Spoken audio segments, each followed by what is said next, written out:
This is the Playdate. I've made 4 games for it so far. This 2D Minecraft clone, this turn-based roguelike, this hyper-casual arcade game, and also a fishing game. But I'll be honest with you, I don't really like them that much. I use them more as a way to learn how to make games with the Playdate, and so really they're like glorified tech demos rather than a fully fleshed out game. But I spent maybe max 2 weeks on each game, so that's not that big of a deal. However, I feel like I'm finally at a point where I can commit to a longer term project, on the scale of maybe 1 to 2 months, and I'll see where that takes me. My goals are threefold. First, to make an actually fun game. Second is actually selling the game for money, unlike my other games which I made free. And third, I want it to be higher up on the popular games list on itch.io, since my other games are down here and all the way down here. My idea is to make some sort of action combat game where you play as a gladiator. I'm thinking I would have something similar to Slay the Spire, where you have a randomly generated map with random rooms.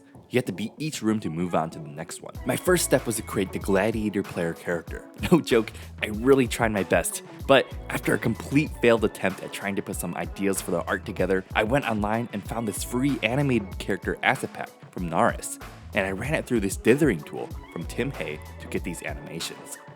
I then used the animated sprite library from Whitebrim to create a state machine to control all these animations and string them together. And then I had my first iteration of the player. For the movement, I added some simple acceleration and deceleration, and started to find some cool emergent game design, like how I could do a pivot to cancel my momentum into an instant turnaround attack. I kept these fighting game design systems in mind as I fleshed out the rest of the movement and attacks. I kept tweaking the movement variables to try and find something I was happy with, like how I slowed down the running animation here to make it seem more natural. I felt it was missing another attack, and there was another animation for me to use, so I added a combo attack that you can string after the first one, or you can choose to just use the first attack. Then I added a roll, since I wanted a quick movement option that would give you some invincibility.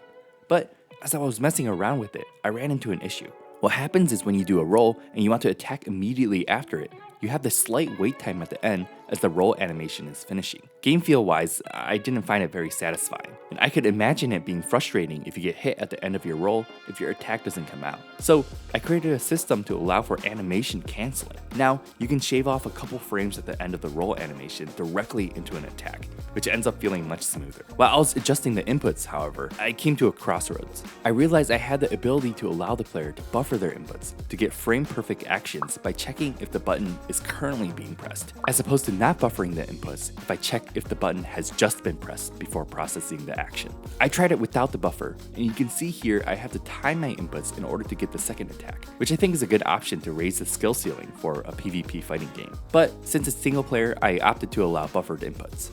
Next, I made the background black and used this tile set from Adam Saltzman to create this floor. Then, I made the camera follow the player, since I wanted the player to be able to move around more and take full advantage of the movement options. It was looking and feeling awesome on device, so I was feeling pretty excited about the progress. As I was testing the camera movement, I realized that I didn't account for this specific situation. If you buffer a roll after an attack, but you're holding the opposite direction, it doesn't take that into consideration and you roll in the direction you are attacking. I fixed that by checking the direction you're holding before the roll comes out, so it allows you to easily weave around and attack in whatever direction you like, which I thought felt pretty good. I noticed the same thing happen in between attack 1 and attack 2, and I thought it would be nice to be able to switch directions if enemies are coming from both sides, so I added that in. I did feel like maybe just 2 attack types wasn't interesting enough, so I thought combining an attack and a movement option would be cool. So I added in the sliding attack that wouldn't have any invincibility like the roll, but would deal damage. Of course, the player needs some hurt boxes to receive damage, so I added that in as my next step. But there are 2 special states that should have different hurt boxes. The first is the roll, but since you're going to be invincible during the roll, I just removed the collision box in that state. However, notice that at the very beginning and end of the roll, you aren't invincible, something fighting games commonly do, which should hopefully discourage spamming roll to get large amounts of invincibility. The other one is the sliding attack, where I just changed the hurt box size to fit. I wanted the background to have Roman columns, like the Colosseum. So I found a picture of a column and ran it through Tim Hay's dithering tool again and cleaned it up manually in A-Sprite. And this is what it looked like in game. It was kind of too light, I thought, which distracted from the player, so I made it a little darker and it looked pretty good. However, I thought maybe it would look better if I added some parallax columns in the back, like this, but I wasn't really sure if I liked it or not. I didn't know if it was too distracting. You can let me know in the comments what you think. Subscribe to follow along with the progress of the game. I'll be posting updates every week on Monday. And if you liked the video, I think you'll really like this one where I made a fishing game for the Playdate.